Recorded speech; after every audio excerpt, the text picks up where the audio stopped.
gentlemen, welcome to a new episode of the Good Night Podcast. I am joined today. As you guys know, I like to bring interesting people on the podcast, people with whom I've always had interesting conversations, and today is no exception. Your comic today, he's a comedian, he's a pastor, he's a very cool guy. You know, when you speak with someone and like this guy has his life together, he's blissful. I think that would how I would describe you. You're a blissful man. Yes. Ladies and gentlemen, the wonderful Randy Komi, everybody. Randy Komi, yay! All right. Yeah, I'm excited to be here. And also, before we start, let's thank our sponsor, Cafe Evie. Thank you so much, Cafe Evie, for still sponsoring this podcast. Every time I record a podcast here, I'm like, that's it. Alessandro is never going to have us again, but we're back again. So, guys, if you like delicious coffee, if you came to the live podcast recording, you probably had his sweets, Cafe Evie, 1251 Saint-Zotique Est. Right, Alessandro? Yes. So 1251 Saint-Zotique Est, Cafe Evie. Go get your coffee. Go get your Italian pastries and sandwiches. He makes an excellent turkey sandwich. A fantastic turkey sandwich. So, yes, support this cool man who has blessed us with his venue so we can record here. And as I said, turkey sandwich because I don't eat ham. Okay. Because I'm not Christian. But you are. Hello. Yes, yeah. All right. See how I moved my way? Yeah, you're experienced at podcasting. I can see that. But yes, I am a Christian. Yes. Yeah. So, as I said, you are a pastor and a comedian. Yes. And I find and also a feminist. Well, I've grown out of that. You have a degree in finally red pill. I know. Yeah. But you have a degree in feminist studies. Yes, women's studies and feminist research. Wow. Which a lot of programs now, they don't call it women's studies. They call it just gender studies. Oh. And I remember because I graduated 2013. So when I was in women's studies, that was like the big debate. Should it remain women's studies or should we expand to gender studies? But I was always the proponent of leaving it to women's studies, but I'm a man, so my opinion doesn't count in that classroom. Is that how at the end of the bachelor, that's what you learn? Like, oh, yeah. My opinion doesn't count at all. Yeah, exactly. How? What? Let's start with the beginning. Yes. So you were born Christian? Yeah, my whole family is Christian. You were born in London, Ontario. No, I was born in Nigeria. You were born in Nigeria? Yeah, I was born in Nigeria. My parents are from the Democratic Republic of the Congo. But they met in Nigeria, fell in love, had me, and then immigrated to Canada when I was 2 years old. To London, Ontario? To Ottawa first. And then we lived there for a couple of years and then settled in London. That's where I grew up. And are your parents Christian as well? Yep, my parents are Christian. Okay. So you didn't discover the faith? No. No. Okay, so you were born into the. And are they do they practice? Yeah, my it's interesting because I went through a leadership training program within the organization that we learn the Bible in. You could call it a church, but it's more of like a fellowship and organization. That's where people learn the Bible. So that's how my parents met each other, and I grew up in that. So instead of going to churches, we have home fellowships. So they do it from house to house. So just people volunteer to host. Okay, so instead of going to a church, you go to someone's house, the whole town, or a group of people. A group of people go to a house. Yep. And you have a preacher in the front. Exactly. And he preaches the good word. Yes, exactly that. And is there a confessional? Do you go to the washroom? No, confession is an interesting part of Christianity because Catholics do the confession with a priest. Yes. And I don't know how regularly they're supposed to do it, but a lot of Protestants have a very different view of confession. Some will do it you'll go to a church service, and then they'll give you a moment in front of the congregation. You don't step up and be like, I did this, but a moment from the congregation where you lift up your confessions. You do it in your own mind sort of thing. And then that person will pray for your sins. So it's done communally. So you don't confess. Not out loud. You say, I've sinned. Mm-hmm. You leave it to that. Yeah. And then you're like, all right, say. So you're Protestant, right? Yeah, Protestant. My favorite, section. Yeah. I don't know how to explain it. Flavor of Christianity, because you guys are very, not somber. What word would I use? There's no big hooplas. It's just the faith. Yeah. Your cross has no Jesus, if I'm not mistaken. Yeah. Usually does not. Your churches, they're not extravagant. There's not billions of dollars in gold and your priests are very simple. Yeah, like myself. Yeah. Yeah, I find that very interesting. Yeah, yeah. So that's what I grew up in. And in fact, you asked if my parents were practicing. So I went into the training program where they train you to be a leader and to Okay. organize, these home fellowships. And then you also get like theological training and all this stuff. So I never wanted to be a pastor. Like I never wanted to do it. My dad would kind of like, hint at me and be like, you should go into the training program. You'd be really good at it. And I was just like, never, absolutely not. But, I ended up doing it. So I went through the training, and now my parents are doing the training right now, like in their 60s. So they can become pastors yeah, as well. Wow. yeah. So I did it first, even though it was their dream. Yeah, but It's usually what happens. The kids, oh, thank you so much, Alessandro. Here's your coffee, Thank you sir. so much. Oh, no, the That one's cappuccino, I that believe. cappuccino's mine. Do we call you father? No, you call me Randy. Randy. Thank you so much, Alessandro. So I'm drinking a double espresso. Smell it. Smell it, Randy. Oh, let me take a sip. Oh, God. If you don't believe in God, come try Alessandro's coffee and you'll change your mind. Yeah. So yeah, my parents, my whole family is like practicing and believe in God and all that. But like the other part of confession that's really interesting too is like, yeah, like they said, there's the type where everyone just in their mind, acknowledge your sin, and then the person at the front, the pastor, the priest, has a prayer for their confession. And then there's the other type where instead of confessing, you receive a pardon. So there's no confession being happened, but the person in front pardons you on the behalf of Jesus Christ, who already died for your sins. The pastor. Yeah. Because I was very interested in religion when I was very young. I was always searching for certain truth. Yep. And I remember at university, even though I studied engineering, I took a class, the three religion class, Okay. like Islam, Christianity, and Judaism, because the others don't matter. The big three. The three big ones. You know Yeah. what I mean? And I remember learning, like for Protestants, the whole thing, they protested. They're like, no, the people need to have access to the good book, not just the priest in the front. Correct.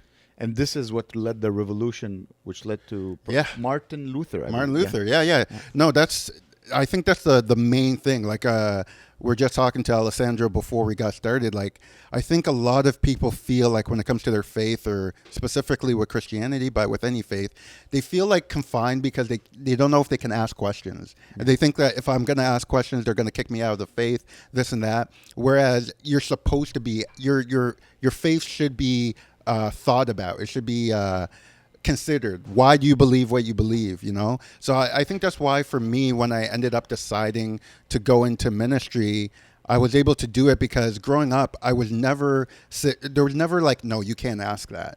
It was like every question I had, they were like, we believe the Bible has the answer for it. So they'd open up the Bible and try and get an answer. Yeah. And if they don't, it's like, oh, I guess we don't know. But it was never like, no, you can't ask that, or you're in trouble for questioning. I think that kind of leads people away from religion. It's so funny you say that, Yeah. but I've always had question, and I never thought, like, for example, for Islam, apparently the Quran, the way it was written, it was an angel came to the Prophet and told him "Iqra," which means read, and then the whole prayer. I don't remember it by heart, Yeah. but I remember asking my dad, because my dad told me, "Oh, the Prophet was illiterate." Yeah. I'm like, okay, but how did he? Yeah. Like, what did he read on? Like, I had Yeah. technical. Like, was it written on the wall? Yeah. Was it written to the sky? And then later I found out, no, it was like whispered into his ears. So even though it says, so I'm like, all right, Okay. there's a lot of Yeah. assumptions that this is why it's the word of God. The same things I had with the Bible, like it was Yeah. written 200 years. Oh, thousands. No, but after, like, After, yeah. The New second- Testament, yeah. the New Testament, It like was about 100. 100 years. Okay, how do we know that this is exactly what was said? I understand back then, word to mouth is Yeah. was sacred. Correct. Like if you were to if you were tasked to remember something, it was an important task. Yeah. It wasn't like I'll remember. No, it was. It was practiced and repeated to But I'm like, still, there's a lot of. Yeah. And apparently, there's books that were not considered Correct. Yeah. part of the Bible. So I've always had. That's my main, No, I get that. complete faith. I've never had complete faith. I always had questioning faith. No, I get that, and your faith should be observed, an observed faith. Like with that, I find it so interesting because like the early church, if you think of like when Christianity started, literally they didn't have a text because they had the Jewish text or Yeah. the Jewish Bible of Yeah. the what was canonized by the Jews, and their claim was that Jesus Christ is the Messiah. He's the thing that's prophesied in your own book, but they didn't have the New Testament yet. So like for 70 to 100 years, what were they following? You know, and The Jewish Torah plus Jesus. plus the words of Jesus transmitted to them by his apostles. Yeah. So if you think of the apostles, they're like 12 guys who spent like every waking moment with this guy, got instructions, got teaching so that they could spread it out to people. And it wasn't originally written. All of it was just spoken and transmitted like that and later written. So in terms of like the authenticity of it, like if you knew me and we spent like years together, like for example, we do stand up. Yeah. You know my bits. You know, like maybe might not get every iota right, but you know the main gist message, of yeah. what my style is, my message, my Yeah. jokes. If I were to die, and you know, you would be able to transmit some of that Yeah. and the important pieces of that to Yeah. the next generation. So it's kind of like that. I see what you mean. Yeah, yeah, That's yeah. very interesting. I've always wondered, how can I say this without offending anybody? Like, if you read, out of all the characters in all the religions, I always found Jesus to be my favorite. Fair. Because Yeah. as a even if let's say I don't want to insult you, No, but yeah, let's say yeah. God doesn't exist. Yes. Let's say it was all invented by Yeah. one guy. As a character, the creation of this character, like to think of someone who spread such words of kindness and love, Yeah, yeah. and who died for your sin, just as a Yes. character exists, I'm like, that's a pretty cool character. You Yeah. know, like Luke Skywalker was a pretty cool character. Again, I don't want to No, offend, no. but like as an idea, No, I'm with you. in my opinion, that's the magic. Yes, yeah. The fact that you, even if it wasn't real, the idea that someone thought of someone who could do all that and spread that word of love, Yeah. that's where the magic lies, in my opinion. No, that's awesome because I feel the same way. And again, not to offend others, but like, you know, even people who are atheists or agnostic and don't believe in God, often when they criticize Christians, they always go to our guy, Christ, and be like, be more like your guy. Yeah. Because our guy, I will call him that, is admirable. And Yeah. it's so hard to like really poke holes in a lot of like how he's presented. So yeah, like again, not to offend it, but it's just like you rarely people tell people, hey, yeah, you should be more like Muhammad, you know? Depending which part of the Oh world. yeah, probably that's a good point. Yeah. There's 3 billion Or people who Buddha. will disagree with you. Yeah, that's fair. That's fair. You have the whole Middle East. Yeah, You yeah. have Indonesia. There's, Yeah. You have Pakistan. There's a Yeah, lot of you're people. right. Know, You're be more like Muhammad. It's very interesting. I watched recently during the Christmas break. I watched The Passion of the Christ, which is a fantastic movie. You watched it during the Christmas break? Yeah. Why?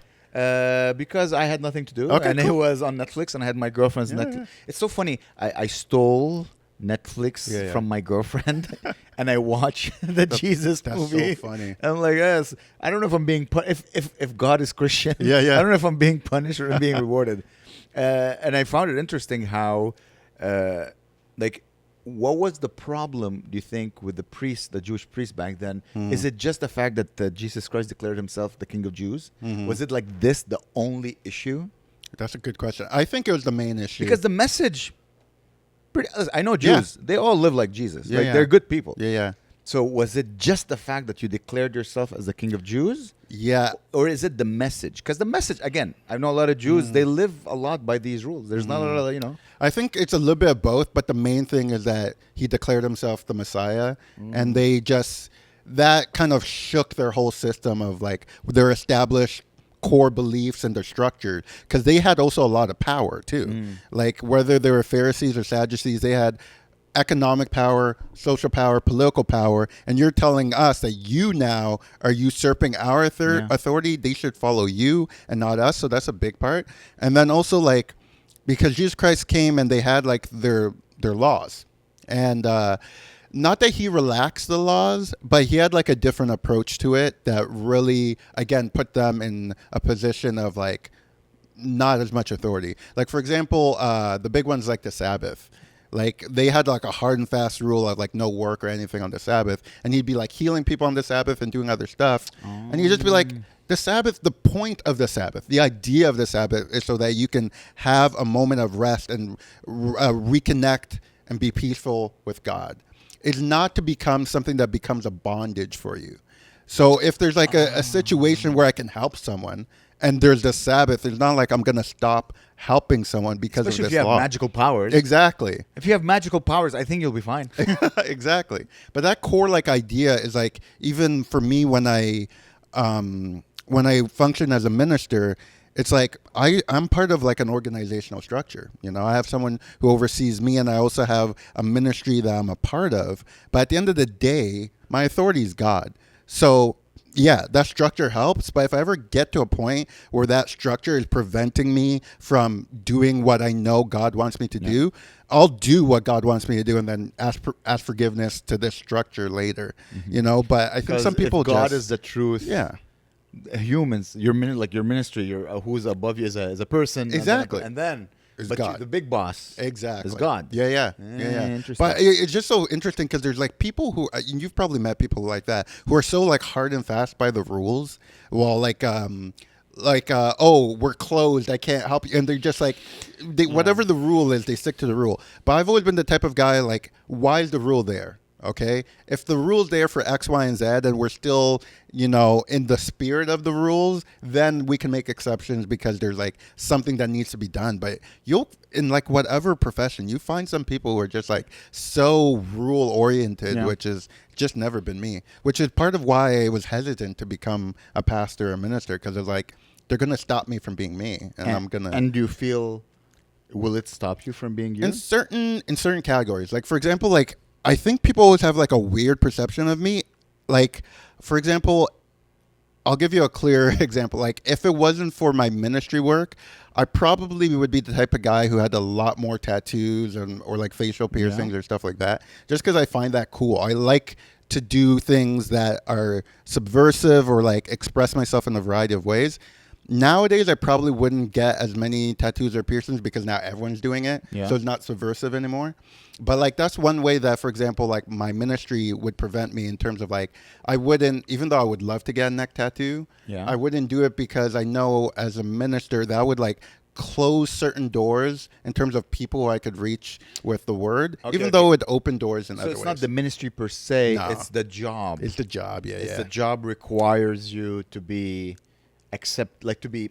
okay, I see what you mean in the sense that if you look a certain way, some people might. Yes. And you're here to preach the word of God. Exactly. So you wanna have a vessel that sends the message of God in the most efficient way. Yes, where you can have a wide scope. You can be inefficient. God doesn't ask you to be efficient. Yeah, well, it depends, like, because you are supposed to be, like, you know, Jesus Christ was able to, like, minister to all types of people, criminals. Yeah, and he showered probably once a week. Like, you understand? Exactly. He didn't have deodorant. Exactly. He lived in the Middle East. I've been to Israel, bro. It's very hot. Yeah. So So there's ways of doing it, but I think the core thing is you have to be thinking about it.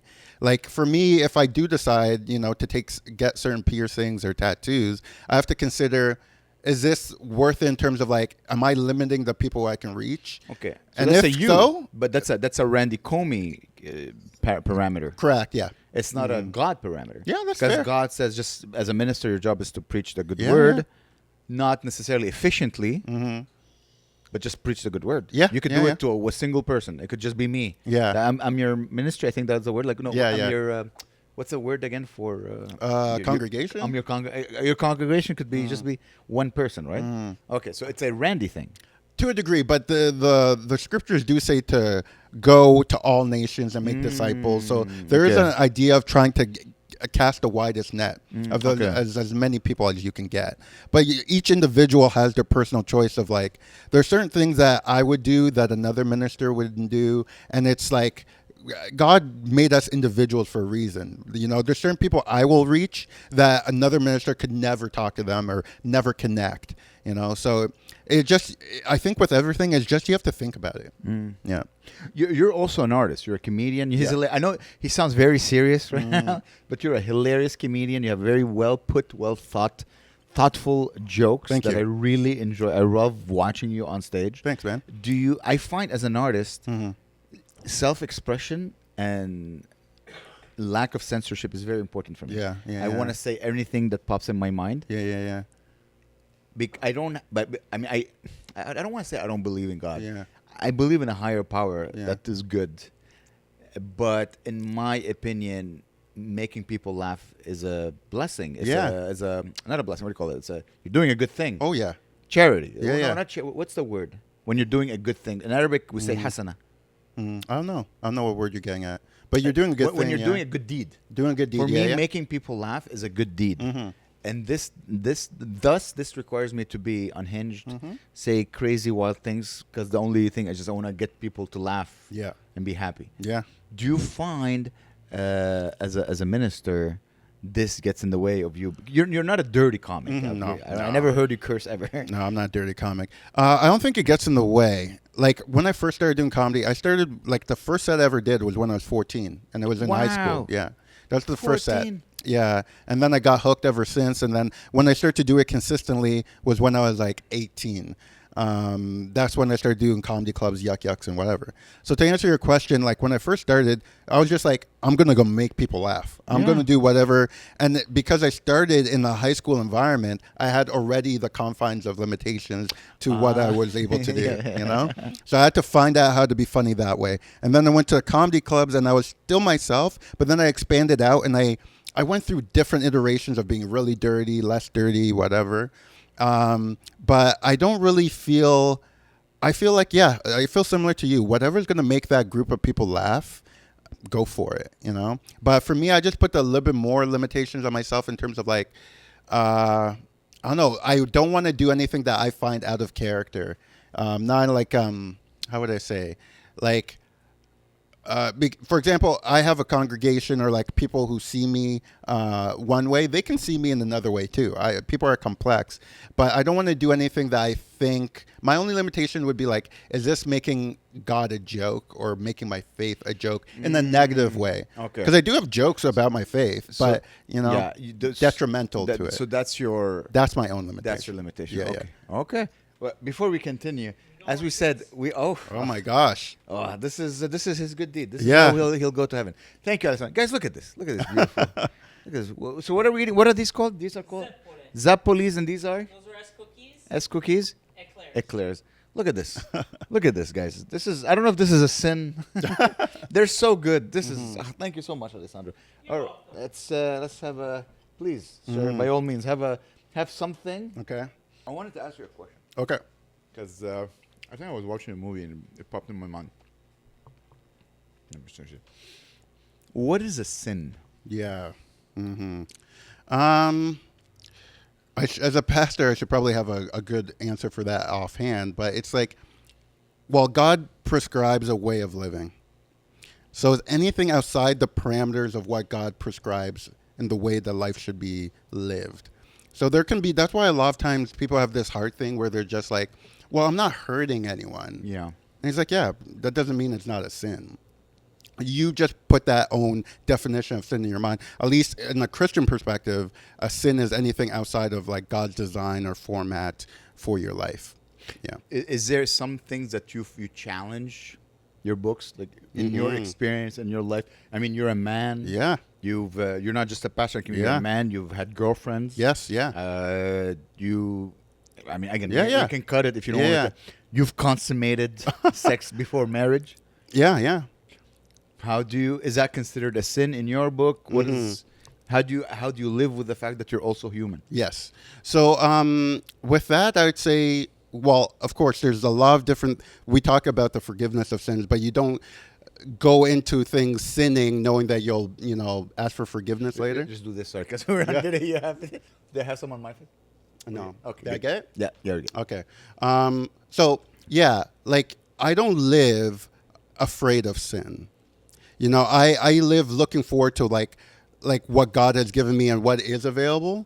So I don't really have, like, a fear of, like, falling short or something like that in terms of sin. I just live as closely to as what God has laid out for me. So if you're talking about like the other things, like whether it's sex before marriage or these other things, that is a sin. And then as a Christian, you should not do that. Yeah. But that doesn't mean you can't have a full life out, not doing these other things that maybe the world finds enticing. What a Christian would say would be like, find a girl to get married, and then you can have all the crazy sex you want. Yeah, that's what we would do. But to your question, another interesting part of it too is like there's certain things where you have to figure out whether it's a sin or not.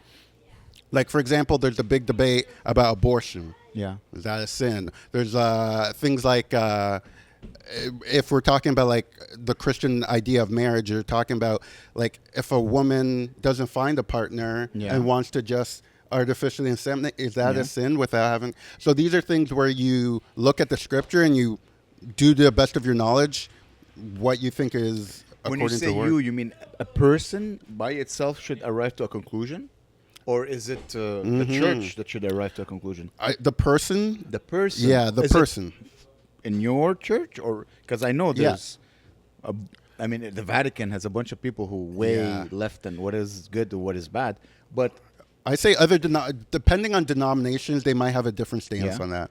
But how I understand the Bible is the Bible gives you the rule book, the parameters, and then you read that. And there's certain things that are like new, like AI or like newfound things that are like specific to your situation. And if you don't know, you just read it and you see, given the context and given the parameters of God's word, if you're convinced that this is according to his word, then you go ahead in that direction. If not, then like, for example, in my ministry, I had like on Zoom where I would ask people to give me like biblical questions. Yeah. And then we'd look at the Bible and come to a conclusion on what is right and what is wrong.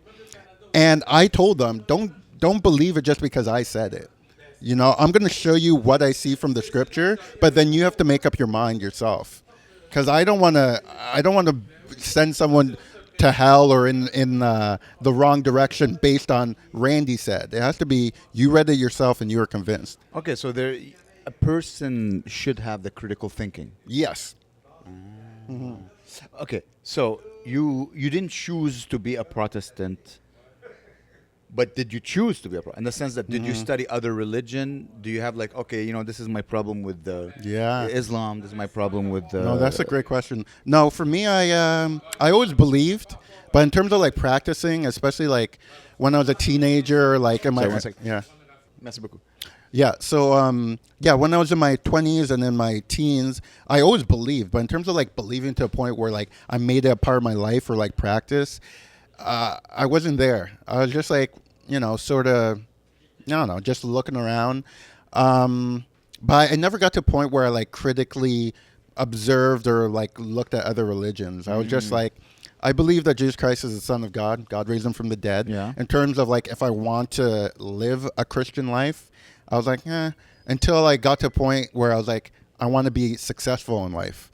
And at that point, I kept on looking for help, like whether it was like self-help books, things online, or I remember I used to always call my dad for help. And then whenever any situation, he'd always bring up the Bible.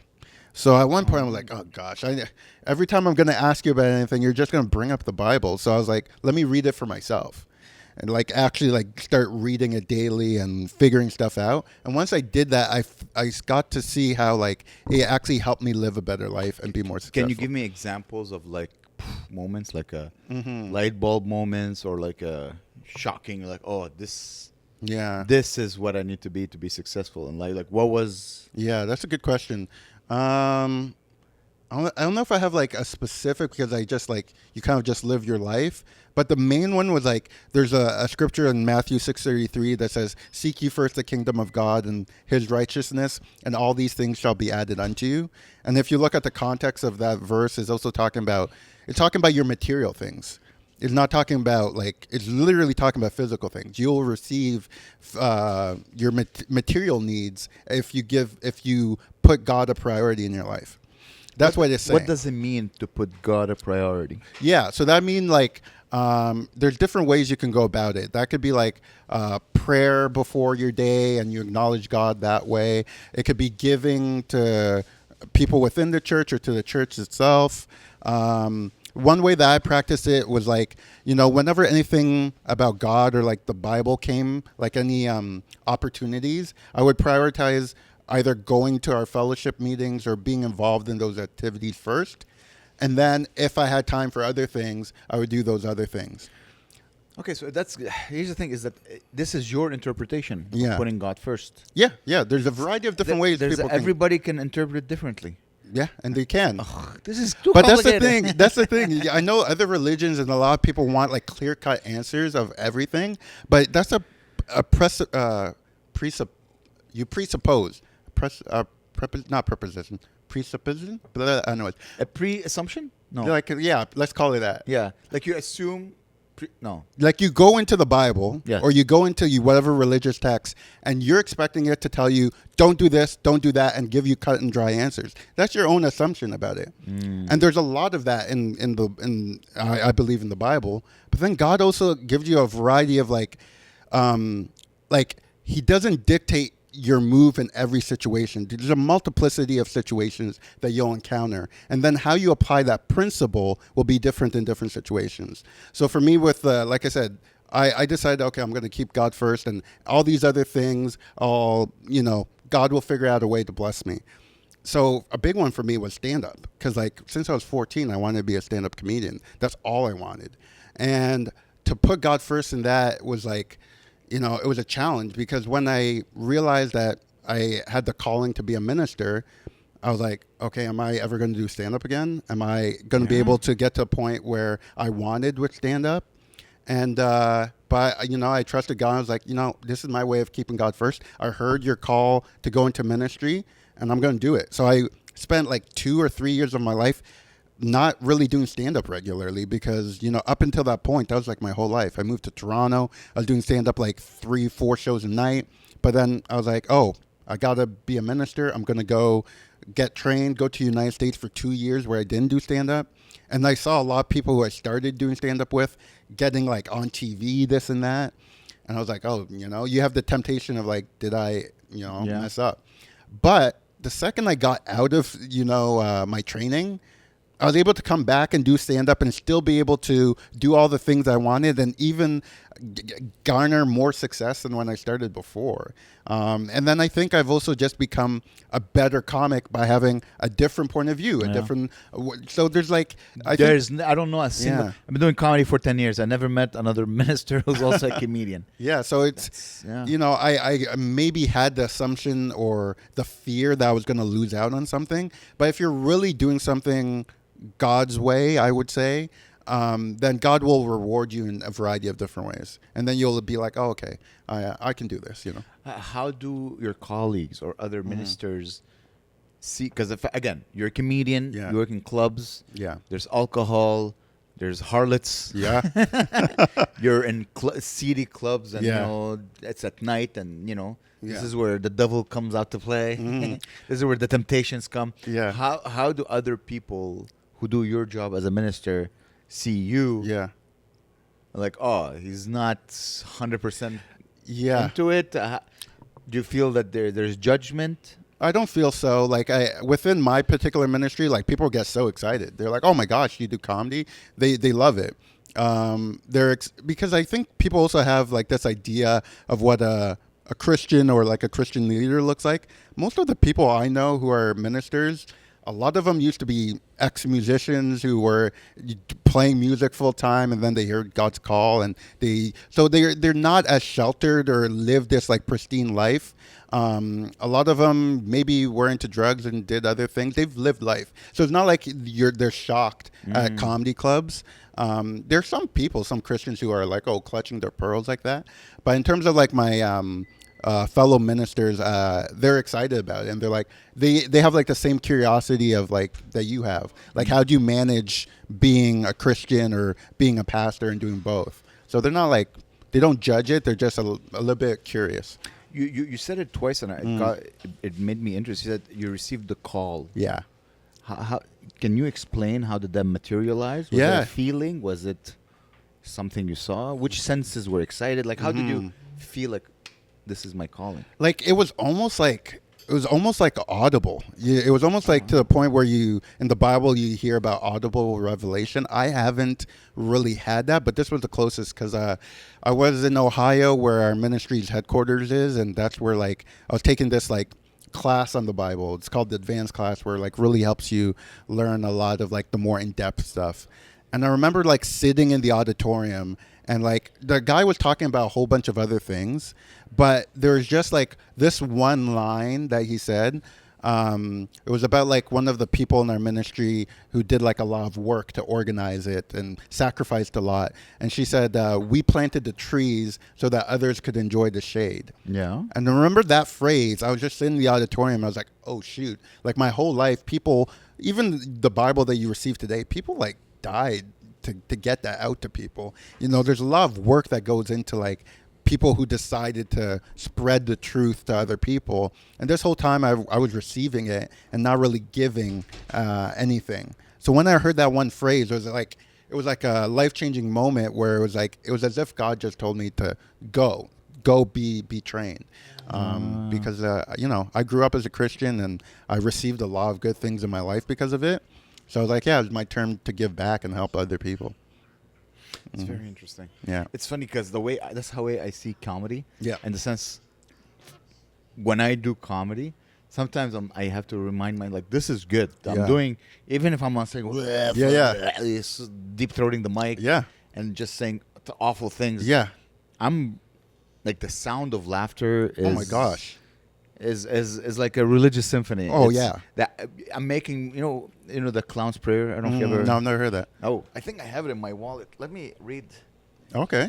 A few, like, so many years ago when I quit engineering and I was extremely depressed because, you know, at the beginning everyone sucks. Yeah. I think it was Chris Farley. Mm-hmm. He used to, apparently when he died, they found it in his. Okay, so is that it? I think this is. So I'm gonna read for you Yeah. the clown's prayer. Okay. Interesting. I've had this. I don't think I've showed it to like maybe 3 people in my life. All right. So this is, guys, what I keep in my wall at all times. All right, the clown's prayer. So I've written it myself. Wow. As I stumble through this life, help me create more laughter than tears, dispense more happiness than gloom, spread more cheer than despair. Never let me become so indifferent that I will fail to see the wonders in the eyes of a child or the twinkle in the eyes of the aged. Never let me forget that my total effort is to cheer people, make them happy, and forget momentarily all of the unpleasantness in their lives. Never let me acquire success to the point that I discontinue calling on my Creator in the hour of need, acknowledging and thanking Him in the hour of plenty. And in my final moment, may I hear your whisper, when you made my people smile, you made me smile. That's awesome. No, I've never heard of that. I'm fucking cry right now. Whew. No, but So- I like what all you're saying. Like for me, it's not something that maybe people notice, but before I go on stage, I pray.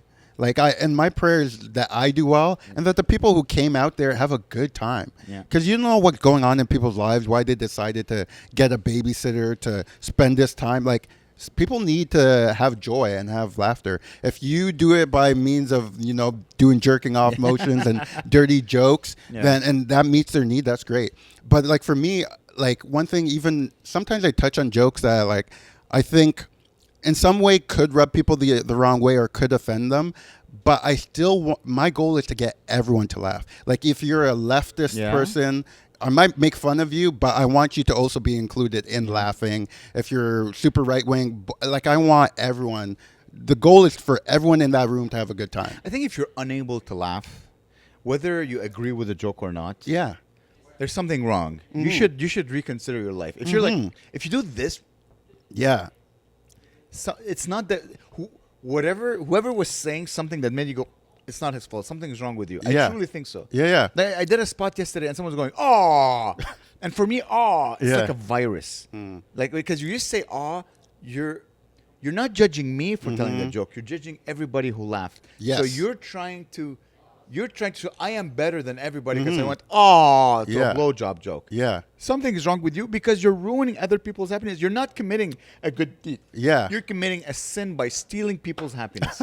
I really think so. No, I agree with you. Like it's such posturing. Like Posturing. And I think it's happened like within the last like 10 years where like people feel like they need to agree with a joke to Yeah, laugh. It's like no, something can be objectively funny. Like I remember one time when I was in Africa, it was I went to visit the only time I went to Africa with my family was in 2001.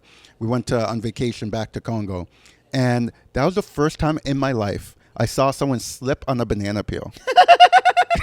And that is objectively funny because like for my whole life I just saw that in cartoons, and I saw someone and I couldn't help it. Someone got hurt, but it's objectively funny. Like it's, you know, so it's like you don't have to agree with a joke for it to be funny. Oh my God. You know, I didn't know where you were going with this. That's so, so it's like I don't know, man. oh, that's so Yeah, it's wild. So I just love humor. Here's the thing. I love humor too, but based on my research of Jesus Christ, as much as I love him as a character, Yeah. he lacks comedy. I disagree. I've read parts of the Bible. Yeah, I've yeah. seen a lot of movies. Yeah, yeah. There's not and he never said pull my finger. No, he never said that. There's no, Yeah. he never elicited laughter, which in my opinion, there's nothing better than laughter. Yeah, but that's yeah, just, yeah. I can't, these are my values. Yeah, I agree. Making someone laugh, there's nothing. Yeah, I don't know if I would call him hilarious You or like a should. humorous person, but they are parts like, and obviously we're getting snippets of what they thought Please was share important. because I've never seen Okay, one. the funniest one Give for me a me. story where he laughs. He doesn't laugh, He but never laughs. That's but crazy. there's a very funny part where Okay, he please. like, at least to me, where it's after he's been crucified. Okay. He's resurrected in Yeah. his new body. Yeah. And then there's two people walking down this street. It's called the Road to Emmaus. And they're just so distraught because the guy who they thought was the Messiah just died. Yeah. And he walks up to them in his resurrected body. They don't know it's him. And he's like, "Why are you guys sad?" And they're telling him about the Messiah who just died. And he's just like playing like he's not the Messiah. He's just going along with it. He's like, "Oh, okay, tell me about it." And they're just like, "Oh, da." And then they invite him over for dinner. He doesn't tell them that the guy who they're so sad is dead. Yeah. And then they start eating with him. And then once they start recognizing while eating with him, they're like, "Oh, that's Jesus Christ." He disappears. So this whole time, he's walking. Son of a gun. Yeah. He's walking with these people like, "Oh, our Messiah died." He's like, "Oh, tell me about it." Yeah. Okay, so you he know? had a little. What word would I use to describe this? Someone who's Yeah. like, tongue in cheek. yeah, Mhm. there was a little bit of tongue in cheek. Okay, Mhm. okay. Also, a lot of times with people who were against him, like the Jews and the Pharisees who were against him, they'd be like accusing him of stuff, and he'd just like say low, like cutting words against them of like, I'm trying to think of a specific example, but he'd like poke fun of them, like people who were trying to kill him, and he'd just be like, "Oh, if you really were of I can't think of any. I don't want to misquote scripture, but he'd give it back to them. So he would challenge authority. Yeah, yeah. So okay, so that's part of being a comedian. Oh, here's another good one. Like, so when he was 12, they went to Jerusalem for the feast. Yeah. And then he stuck around because they would have gone in large caravans with like the whole family. So he ended up just at the temple talking with a bunch of theologians. At 12. At 12. And his parents like forgot him because there's a huge caravan and they start, going. The original Home Alone. Exactly. Original Home Alone. They go like maybe 1 or 2 days journey back and then they realize they forgot Jesus. So they have to go back to find him. And then when they go back to find him and they're like, "Oh my gosh, like where have you been, this and that?" And he's like, "Don't you know I need to be about my Father's business as like God, So like imagine you lost your kid and then you come back and he's hanging out with like doctors, like theologians. And his first thing is like, "I was hanging out with my dad, like God, as opposed to Joseph or Mary type thing." So I think that's funny as a 12-year-old. I mean, maybe comedy has evolved. Yeah, maybe for a 12-year-old. Because I've read, again, I'm going to be criticizing Islam here and I'm going to get shot for it. But apparently, I've read, there's sheikhs, like a Muslim priest, they recount a joke said by the Prophet. And it's not a good joke. But I find that like the sheikhs, they'd be like, "And then he said this." Yeah. I'm like, That's not that funny. Yeah, yeah. I That know what's sucks. funny. That's like you want to give your prophet all Yeah. the all the qualities. all the qualities. Yeah, yeah, yeah. and you want to include funny. Listen, Yeah. I don't know. And you're probably And- handsome and this yeah, and that. handsome and funny and strong and Yeah, yeah. powerful and humble Yeah, and yeah. grateful and everything. Yeah, I know what you mean. I personally have all of them. All of them. You can't. They can't all be perfect. Exactly. Yeah, yeah. You know, Jesus was not perfect.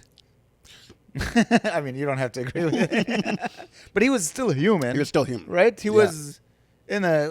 For you, he was what was it? He's God and Son at the same time. He was still a yeah, human. He he was got human. hemorrhoids sometimes. He probably was constipated. And he's like, God dang it! Like you know what I mean? Like, He had the human experience. yeah, Yeah, the human experience, Yeah.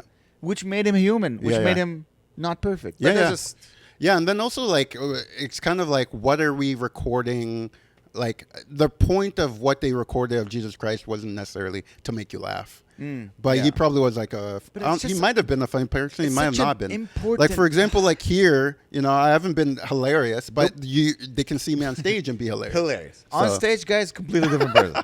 But then we're talking about just certain Yeah. things. It but- just again, humor and laughter is such a huge part of my life. It's a huge part of my life. Same. To a point that I consider it. It's a God-given superpower to be able to laugh. Oh my To gosh. make people laugh. You understand that? And then none of these religion bring up comedy. Yeah, yeah. Like no Jews, they're very funny. Yeah, Jews seem to be very Jews funny. are the funniest Yeah, human yeah. beings I've ever met. So they're touched. That's why I'm like, for me, Oh, okay, I see if your there's point. a religion that could be Yeah. the ultimate true religion, is Judaism. Because Yeah, they're funny. They speak my language. I gotcha. That's- I'm like, no. Once Yeah, do you're we right. have Jesus just Yeah, yeah. just Not like a knee slapper. knee slapping? Gotcha. He's drinking blood. He's drinking wine. It's Yeah. coming out of like. Yeah. Not even once. We've been laughing since we were in caves. Yes. Comedy has existed. People have slipped on bananas Yeah, man. for hundreds of thousands of years, Yeah. maybe millions of years. You want to tell me they didn't find it's such an important part of humanity, such an important part of humanity, and you didn't feel the need to bring it up once? Yeah. That's like, a good hey, point. this is comedy. Yeah, You know yeah. what I mean? And Yeah, yeah. because if you don't, then people are, oh, you can't punch down. Where did you No, get no, that? no, no. Where did you get you can't punch There's down? a lot of punching down in the Bible. Yeah? Yeah, yeah. The big For comedy or for comedy. Yeah, Yeah. yeah, yeah. Like a big one is like there's this moment where it's called like the prophets of Baal, and Elijah is basically trying to debunk all their gods, and so they do a challenge, whereas like they put like I believe it's like a whole like bull on like a spit roast, and then they like drench it in on a spit roast, and then they just put rocks underneath.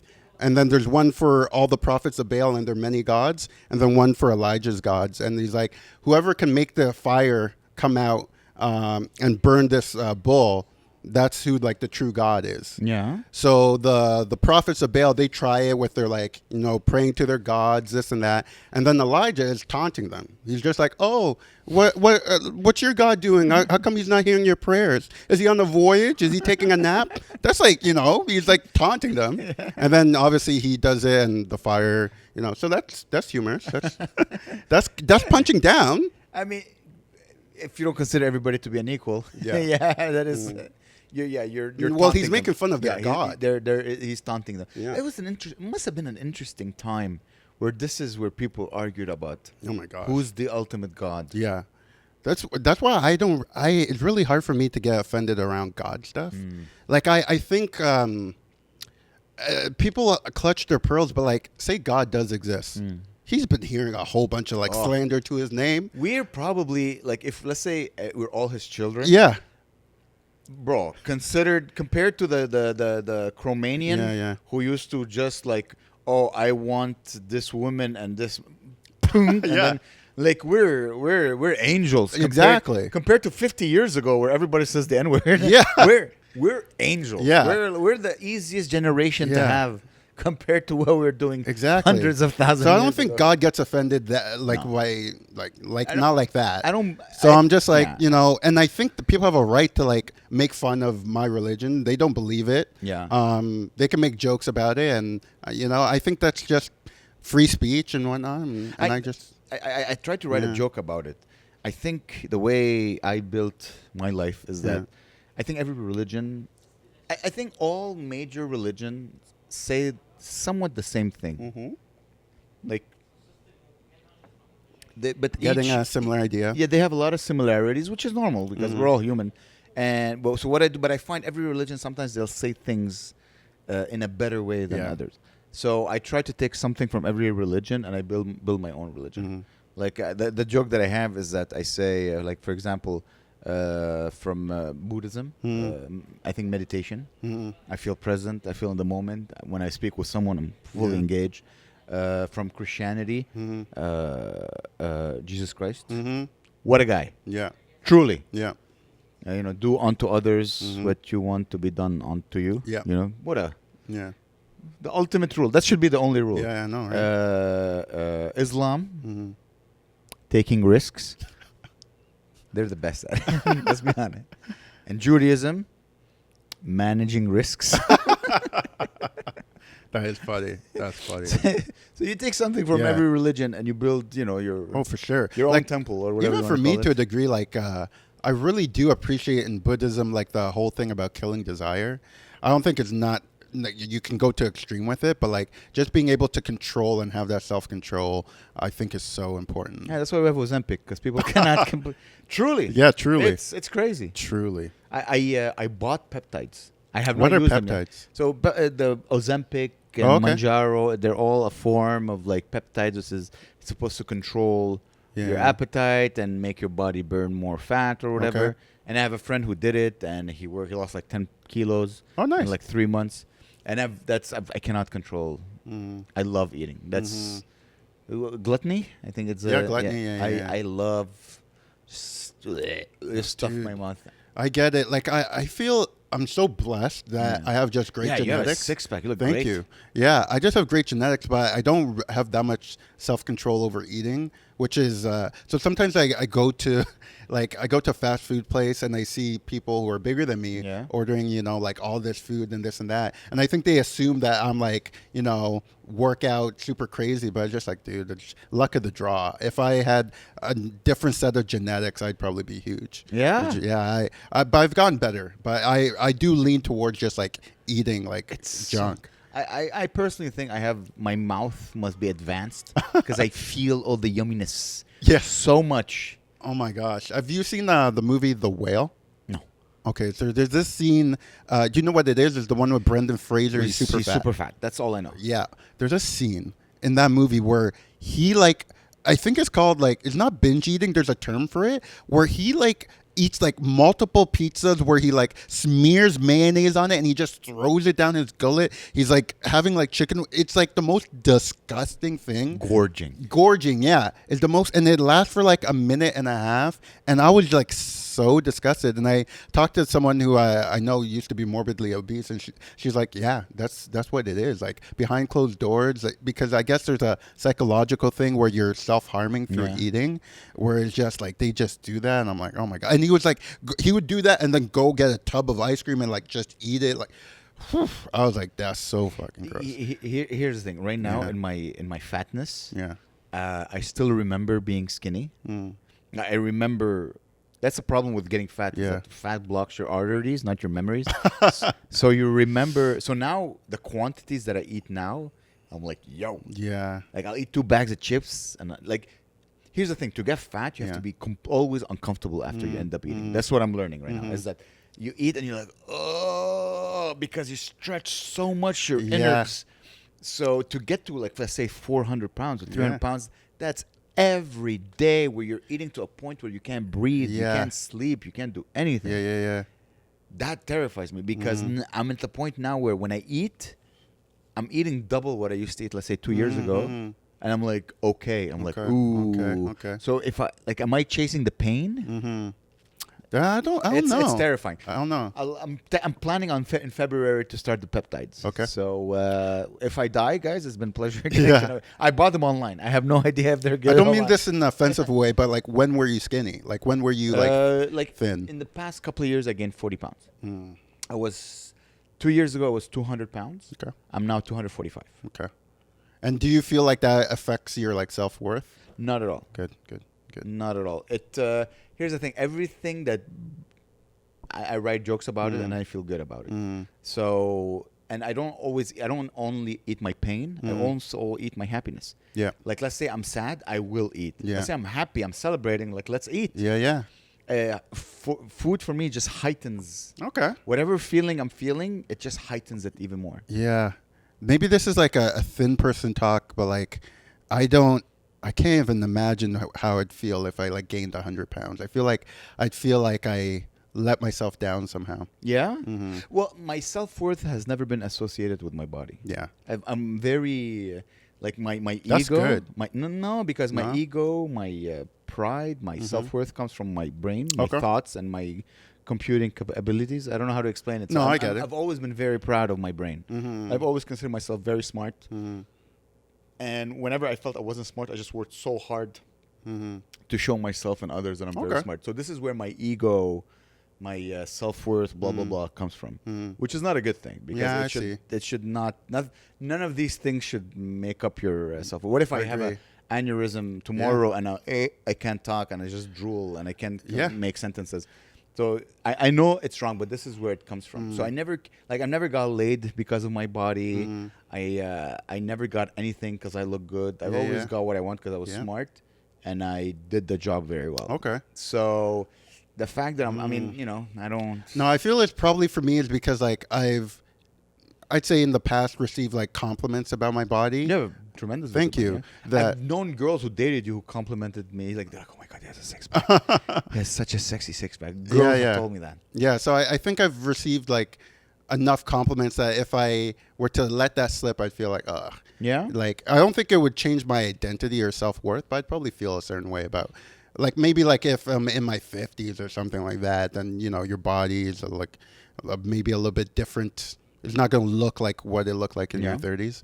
But I don't know. I think it's probably even tougher for women because, like, women, they receive a lot of attention and compliments maybe in their 20s and 30s. It's not getting fat, I find, for women. That's my opinion. I think, like, women, when they get fat, in my opinion, they get better because their tits get bigger, their asses get bigger, their standards drop. They become perfect. When men get bigger, like, our body literally sucks our penises in. The body goes, nobody needs to see your penis. Yeah. And just engulfs it in fat. Like, it's not a good feeling. As I said, for me, since the only thing I care about is making people laugh, everything I have is a tool. Okay. The fact that I'm bald, I'll write jokes about that. That's a good point. Getting fat, I'll write jokes about that. What worries me is that I'm 42 now, and I was told that, like, because when you're young, whatever something bad happens, you're like, I can fix it. Yeah. I lost weight. I gain weight. I can lose it. Yeah. My shoulder hurts. It's okay. In a couple of months, I'll do some therapy. It will get better. Whatever you do, but the thing is, you get a certain age where, like, no, it's fucked forever now. Yeah. And that's what scares me is that I'm like, okay, I need to lose weight because I can't. Now my career is starting to pick up in comedy. And I you're can't doing great. I can't let something. Get in the Amer, way. You had a fucking heart attack. You can't do the road anymore. Yeah. That would terrify me. Yeah. So I'm like, all right, let's. And I was thinking, like, should I lose weight the natural way, or should I lose weight with peptides or Ozempic or whatever? And the way I justified it to myself is that I want to get healthy, and I'm at the point right now where I don't care how I get healthy. Okay. When I was young, my pride would have said, no, we'll do it naturally and we'll control our eating. I'm like, yeah, I don't have time. It's more important for me to get healthy than how I got healthy. Okay. So I'm like, I think though, if you do it the natural way, one of the advantages is that I think it becomes easier to sustain because like what you're talking about, like when I'm happy I eat or when I'm sad I eat, that's gonna still be a part of you even if you do the peptide or these other things. So if you could always end up slipping back into that's a great point. What I'm hoping is that, like, right now at 245, it's very hard for me to work out. My joints will hurt. I always do chin-ups, and now my arm hurts because I'm trying to carry 245 pounds. So what I'm hoping is that with the initial push, it will. I just need someone to push me, and then what I'm hoping is that inertia will guide me into, like, getting healthier, working out more, taking care of my body, watching myself instead of just. Yeah. So and I don't know if it's fixable. Like the fact that when I'm happy, I eat. When I'm sad, I'm eat. Yeah. I don't know. Is it part of who I am in my genes, or is it something that I need to fix? Yeah. Because here's the problem. Here's my only problem. I eat what I want. Yeah. And apparently that's a disease. Did you know that? That if you tell really? your doctor if you eat whatever you want, he'll be like, "Oh my god, oh my god, we have an issue. Yeah. We need to talk." That's it. This is the body of a content man. Yeah. Whatever I want to eat. Yeah. Whatever I want to eat. Okay. I eat it. Okay. Whatever I want to eat. Yeah. I've never said to. The only thing that stops me is financially. If I want to Yes. have, Yeah. a steak in a restaurant, okay, maybe I'll cook it at home. That's it. Okay. If I cook, but I've always eaten what I want, and apparently that's not good. So Interesting. We'll see. Yeah. I don't think for me, I think my health. I don't really think about it again because I'm blessed with like good genetics, but I think about it in terms of like down the line, in terms of like there's going to be a point where I have to make good habits, and I can't always eat what I'm currently eating. There's going to be a point where my metabolism. I've seen you eat. We eat pizza. You eat Yeah. like 2 slices, and you're like, I'm good. Yeah. I'll eat 5. You know what I mean? That's true. What am I talking about? Yeah, you're healthy. You're Yeah. very healthy. Yeah. There's self control in everything you do. Yeah, there is. Yeah, I do think though. Do you know like I don't want to say I'm super critical about myself, but I think I'm not as self-aware as I think in certain ways. Where I just assume, like sometimes people will say like will compliment me on certain things, and I just be like, oh, doesn't everyone do that? You know, I just assume if I do something, oh, that's how everyone's like, you know. So a lot of times I just don't know. That's not a bad thing. Yeah, it's not bad. If you don't think yourself special, Yeah. that's pretty good. Yeah, I was having this like debate conversation with someone where I was just like, and I don't know how to translate it to on stage, but like a lot of people take the term average as like a negative thing. Yeah.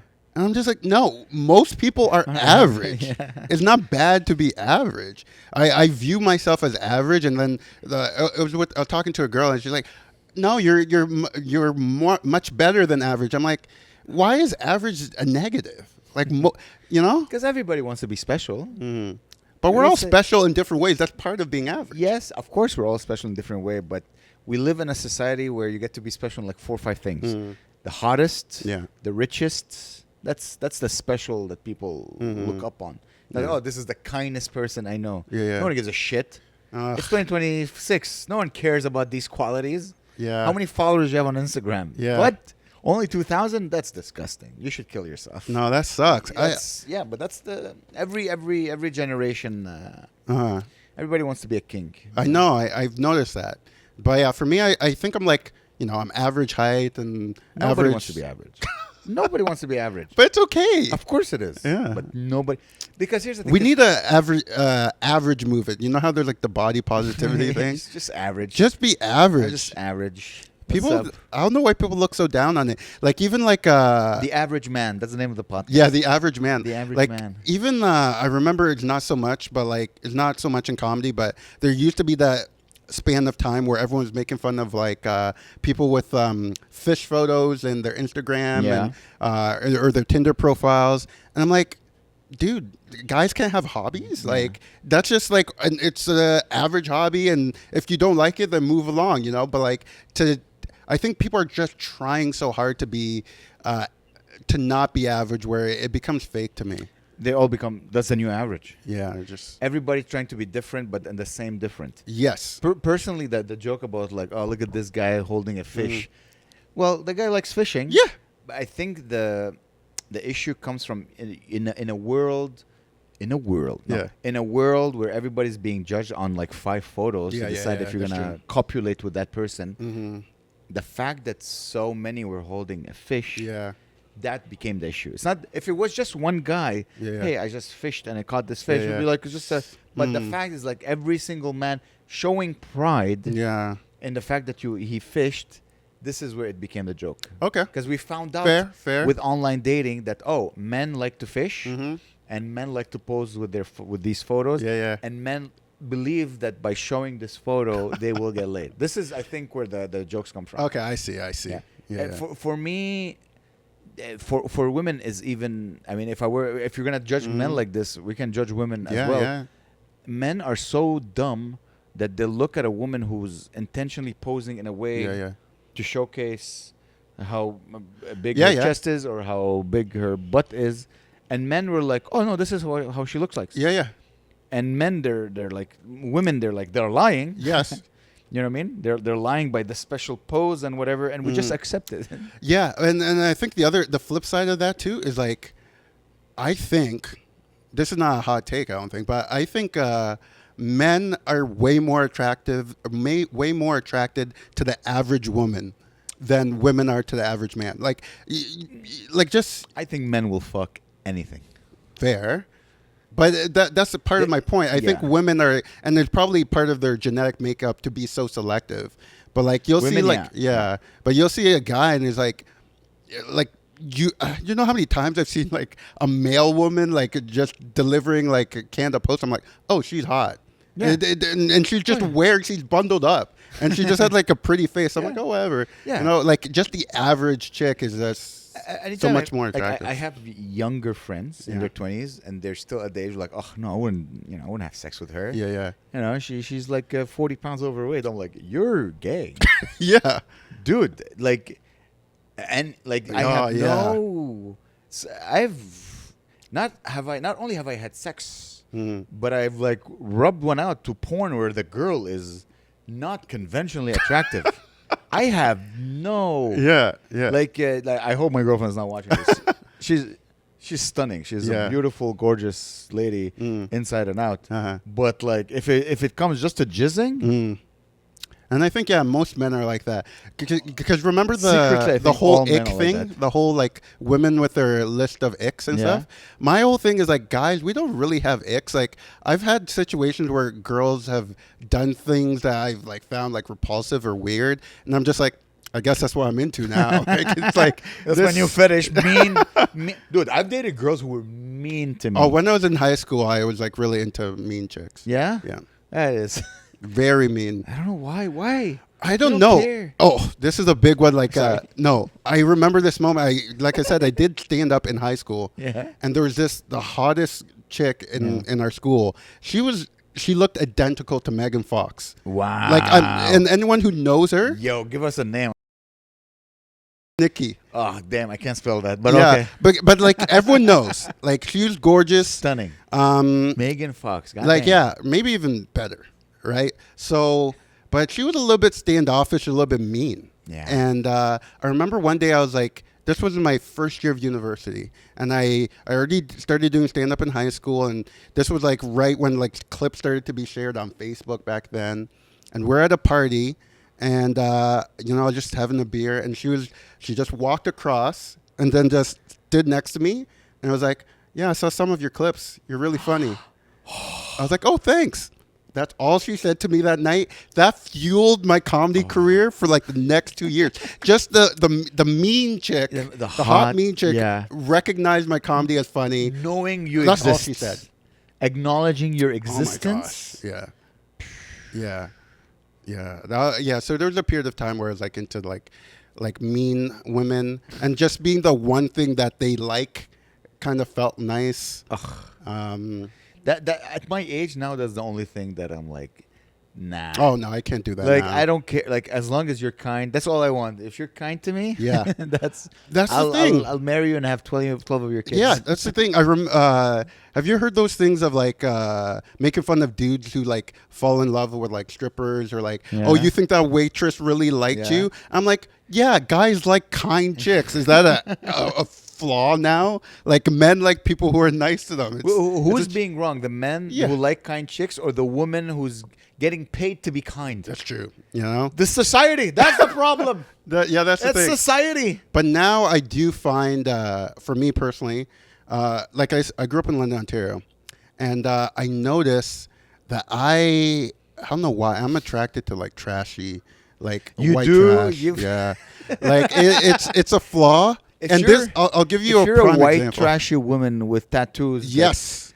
with like weird piercings and oh, Yeah, that's Randy will. that's in my bag because I remember over the holidays I was in You London. will eat your pussy like it's the body of Christ. I'm so sorry. I should have said that. That's No, but like you've been to London, Ontario. yes, it's a And trashy city. yeah, I didn't realize it until I moved out, and and it's white trash. white trash. Oh. So like you go to the mall and there's so many people out in pajamas. I was there over the holidays, Yeah. pajamas and like white women with like no butts who have like juicy written on the butt, all that. And I was at the mall and I was just walking and then I saw a girl and I remember thinking to myself, oh, she's kind of hot. And then I looked back and I was like, she might be a crackhead. Like, I was like, why am I that genre? Like, she had like a neck tattoo. The modern day Mary Magdalene. I think this is your Yeah. fetish. I think it just like in my wheelhouse. I guess I grew up around Yeah, that. I think so. there's a That comfort, becomes that's it.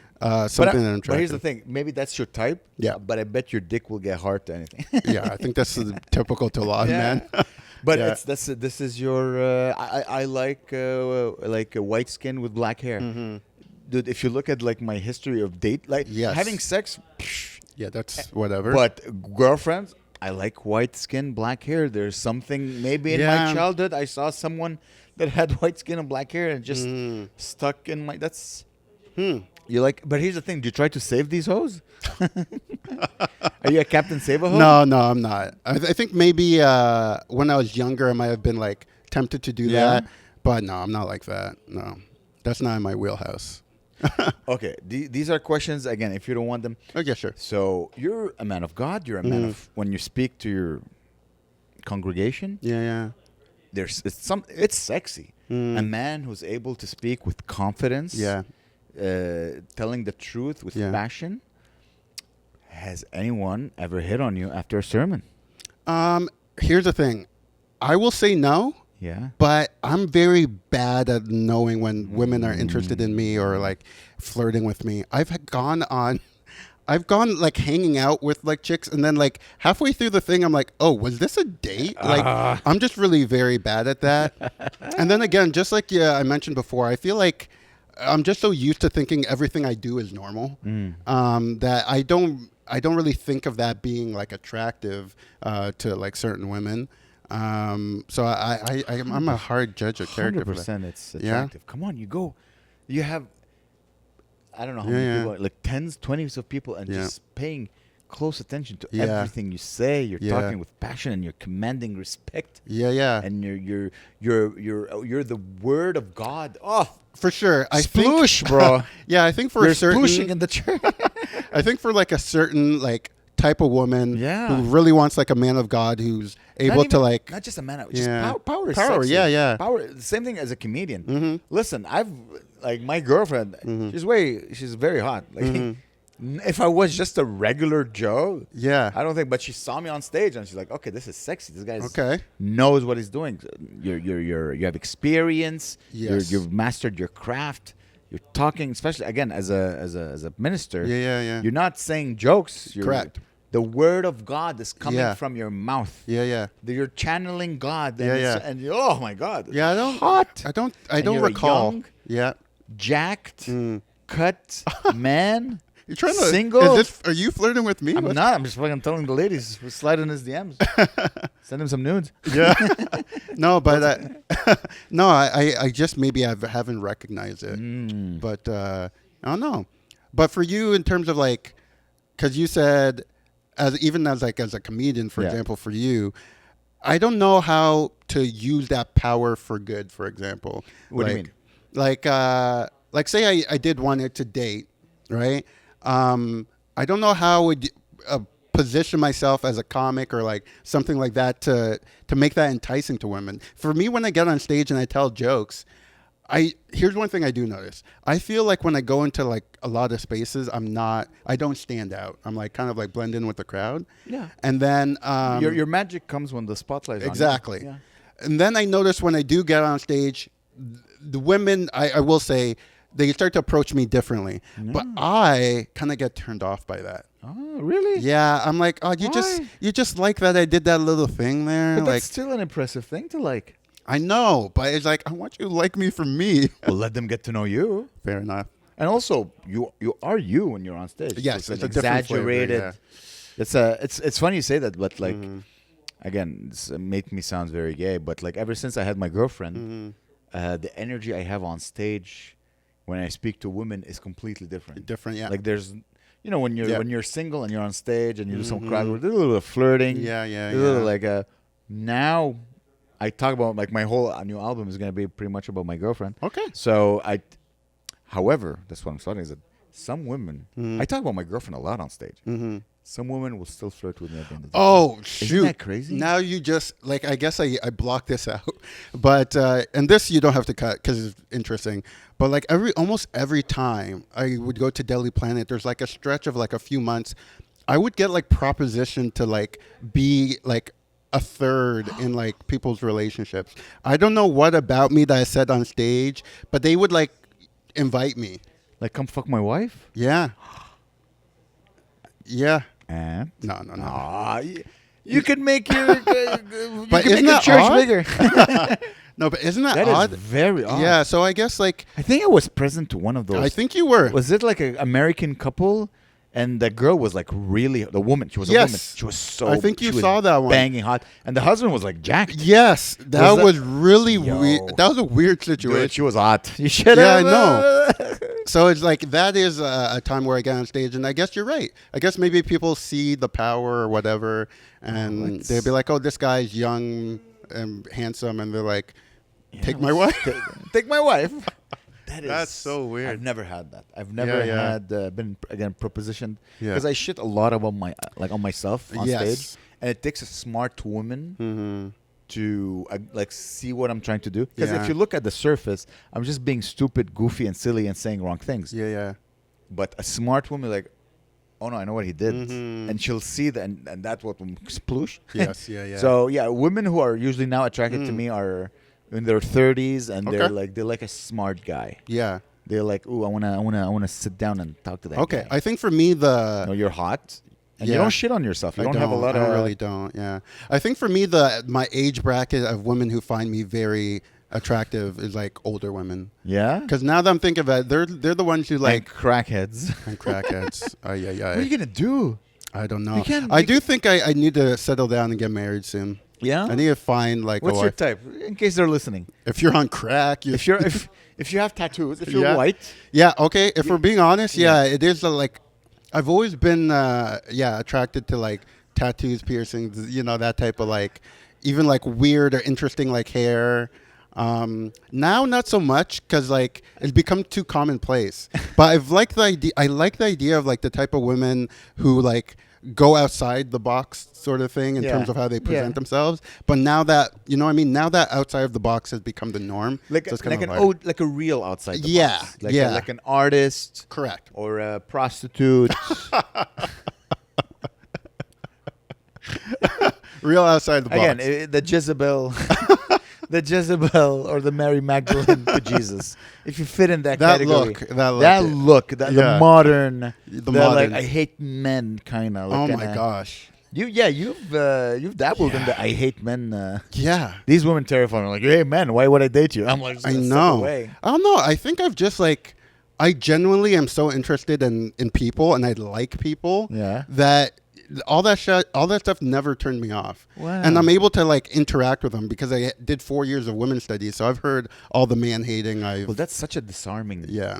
Like, hey, because you go on stage and you say, Oh, yeah. I have a degree in feminist studies or Yeah. whatever, and that all these, I hate men. Yeah. Just, like, they get a new feeling they haven't felt in a long time. Oh, why is a man? Yeah. What is this feeling? What is this dampness I feel in my panties?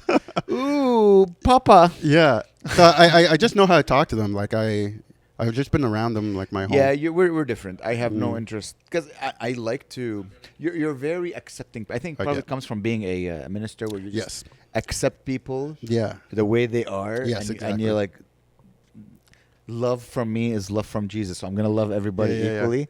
I don't have that. I like Okay. to poke the bear. Mhm. I'm a very ask my girlfriend. Yeah. I like to say crazy things that make they go fuck you. Yeah. And then big argument, and then like blah blah blah. Women be talking. Yeah. I Like get I've- I get pleasure from that. Yeah, I've dated or like been seeing like very like feminist or like very out there. Like I dated a non-binary chick for a period of time, and it was just so interesting because it was like she'd walk around with like heteronormativity as a cult shirts, Wow. and I'd just be like, whatever. And then she would bang a priest.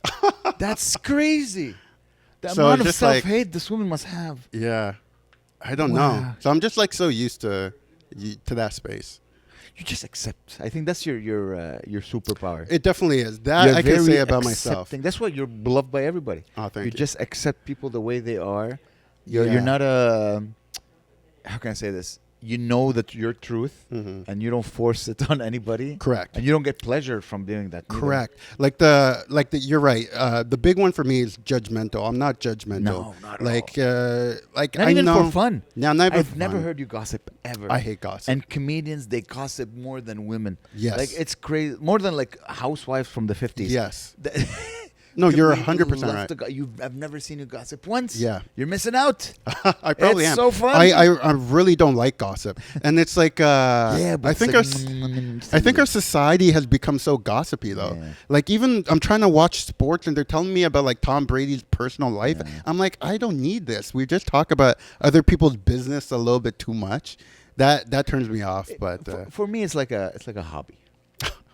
You can't do it too much. It's like sweets. You can't Yeah. have sweets every day.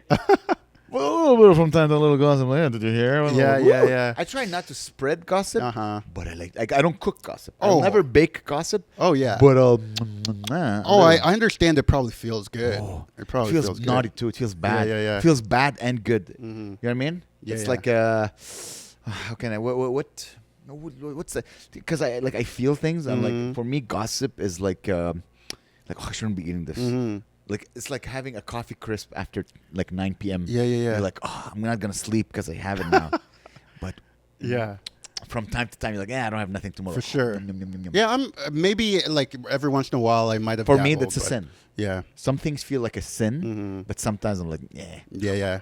You indulge a little I bit. indulge. I indulge. It's when you indulge too much. Correct. That is Correct. Yeah. Yeah, I think with gossip, I'd rather hear it from the person. Like whenever I hear about a situation and I hear people talking about it, I'm like, I want to hear what the actual individual who lived it. I don't know. Yeah. Where's the fun in that? Yeah, that's not fun though. Fantasy world. But is yeah, nice. that's like you said. I think that's why I attract what I attract because people You're just so accepting. That's it. Thank That's- you. You're I've just had you're I've just- had random strangers come up to me, tell me their whole life. Yeah. Like, and I never advertised I'm like a pastor or anything. I just sit there, and then they just stand next to me and they start telling me. You know? Yeah, I have the same. People will just come tell me their, which I think what makes this podcast good is Yeah. that people just, but I just, you don't have the same evil fun as I, where I like to, just Yeah, I don't poke the bear. It brings me joy to poke the bear. I do that also with the crowd. I like to poke them a little. Yeah, and I see like the- doing that, especially because of my background with. I guess I have a variety of different backgrounds with like the religious stuff and with Yeah. the feminism stuff, and then also even like politically a little bit. I like to poke in terms of like I want to try to make you laugh at something that you feel you shouldn't like is wrong to a Yeah. degree. Like the big one that came up recently, and I don't think I'll do this joke anymore just because I'm trying new jokes. But I was joking about like the Leonardo DiCaprio thing. Yeah. Yeah, of like that he's doing the right know that thing joke, and yeah. all that, dating these younger women. And I remember after the show, this again, a younger chick was like talking to me and was like, "Tell me how wrong that is." I'm like, "Yeah, I don't really care. Yeah. I'm making a joke about it. I'm trying to make you see a different point of view, but I intentionally am poking them with that sort of thing." Which is very funny because here's Yeah. the thing: is that, as I said, you have a degree in feminist studies and you're also a pastor. When you say this and then you come with that joke, we're like, yeah, Leonardo is not doing anything wrong. Yes. That dichotomy, I don't know what the Yeah, word is, yeah, but like dichotomy. that is, I'm like, Oh, because he didn't just swallow the pill. Yes. He has critical thinking. So Yeah. yes, it's as if you studied the enemy so you can mock it better. A little bit, because when I did my degree, I didn't know what I was going to do with it. I just wanted. Yeah, listen, let's see how long. Oh, sorry, we've been going for a while. I want to open with close with this. Okay. So we know we got a calling to become a priest. Yeah. You've done comedy since you were 14. How did you get into gender studies? Yeah, because I was like so set on being a stand-up comic, and at that time, my vision of my life was I was going to be like a road comic. I was like going to do this, and so I didn't even really care about school. It's really my mom who was like, "Go get a degree." Okay. So my thing was just like, let me get some degree where I can get like a good office job while I go do comedy. And my first year of university, all my other courses were kind of dry and boring. They were just mainly regurgitating other people's opinions. But when I went to the women's studies class, we got to talk about controversial opinions. And then at that time, now I feel women's studies is different, but at that time, they wanted to hear your point of view. They wanted to, like, for example, I remember in my intro to women's studies class, they played Ludacris' Use the Hoe.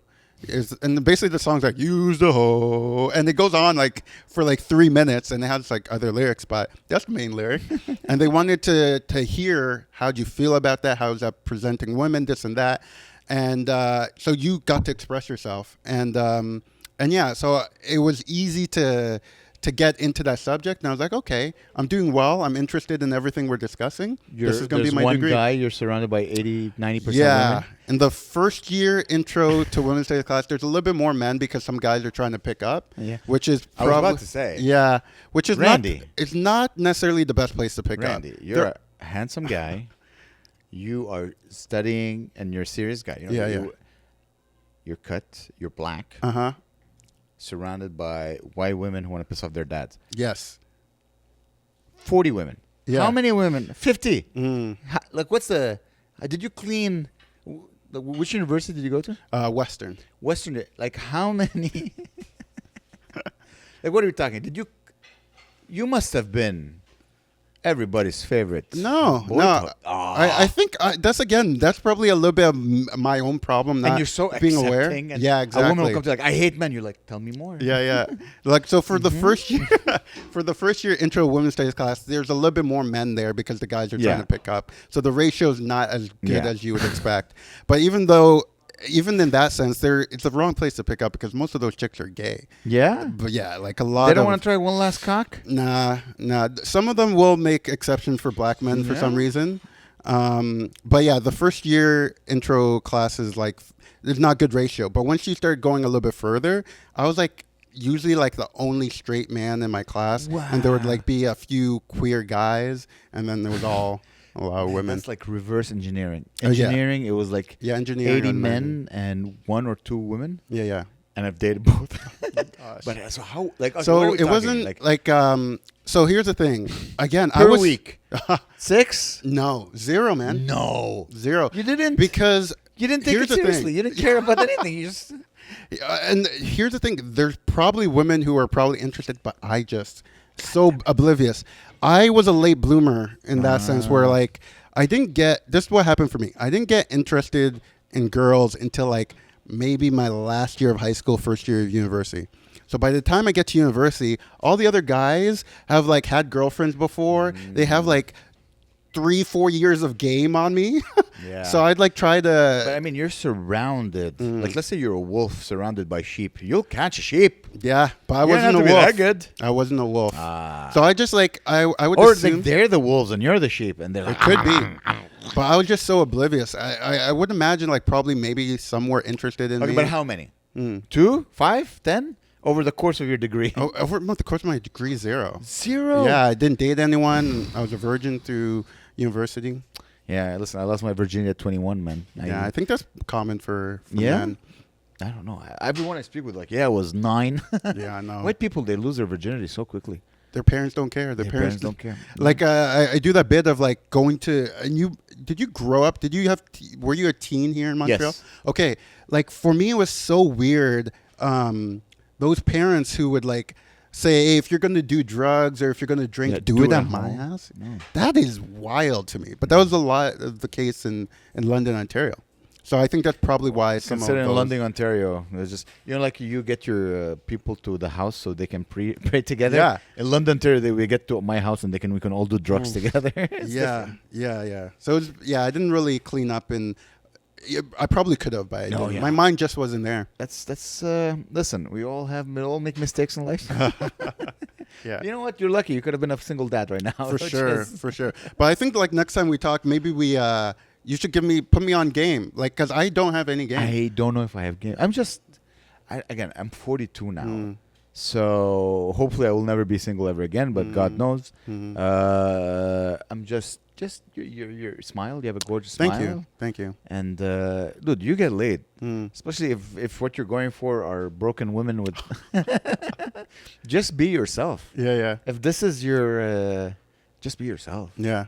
Oh, that's very nice to hear. Truly, you're a good guy. Thank you. How old are you now? I just turned 34. Congratulations. Thank you. You're still a young man. Mm. You can date women in their 20s, women in their 50s. Yeah. Go.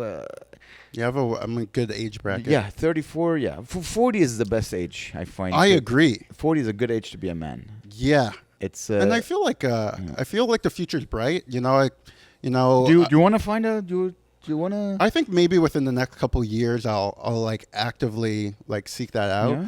But another problem I have is like the second I sense like the little tiny bit of disinterest from like a woman, Yeah. I'm like, oh, I'm done. Like, That's fine. yeah. So Yeah, I've always just been like, I talk to them and then they'll be like, I will like sense that they're not interested, and I think a lot of men will kind of like try harder or like try to win them over. I don't win people over. It's nice. You So I'm just like, whatever. I always say if you find a girl pretty, ask her out, Okay. because there's nothing wrong with going on a date. Yeah. So that's my advice. If Okay. you see a girl and you find her pretty, don't even just hey, hi, my name is. Can I have your number? And Like, okay. just get it out. And Just- you do cold approach? Do you just walk up to them? As I said, I've had a girlfriend now for I don't remember. Comedy has gotten me laid Okay. a lot. Okay. Tremendous. I'm not gonna complain. Yeah. Okay. Charm, just use charm. Yeah, Make them yeah. laugh, tease them a little. Yeah, I'll do that. As I said, we have different type of interested. Like, I can't be myself to where like I can't flirt with women who hate men. Yeah. Yeah, like the women I tend to like. They're feminists and they're Yeah. "Mah," but they're not. Mm-hmm. Heteronormativity is a cult Yeah. or whatever. Yeah. These women, they terrify me because I'm like, you hate men. Why would Yeah. even if I think you're hot? But you jack could be off one to of the you. good ones. You can be one of the good ones for them. But then it comes with mental illness. It I don't want to does. deal Oh. with that. You're right with the mental illness. You're right. Oh, yeah. Let's leave it at that. You're right. In episode 2, guys, we're gonna talk about women with mental illness. Yep. Randy, All it's right. been an honor and a pleasure, brother. Yeah, Thank I'm you glad so we finally much. did this. Guys, I hope you enjoyed this. I enjoyed it a lot. Okay, We're good. gonna have to do this again. There's so much knowledge to share. Oh, I have more Randy stories. Komi, everybody. Randy Komi, give him a follow. I'll put your Instagram and Okay, everything. cool. And guys, thank you so much for listening, and I hope you enjoyed it as much as I did. Give us a follow, subscribe, the whole thing. Write in the comment section if there's anything you'd recommend how to Yeah, get game. exactly. How can Randy, a priest, Yeah. how can he get his dick wet? You know what I'm saying? Yeah, DMs are open. DMs are open. Please send pictures of your tattoos and your piercings to Yes. Randy Komi on Instagram. And that's the episode, guys. I love you very much. I love you, Gabe. I love you, Gene. Bye, everybody. Bye. Love you guys. Boo, boo, boo, boo, boo. All right.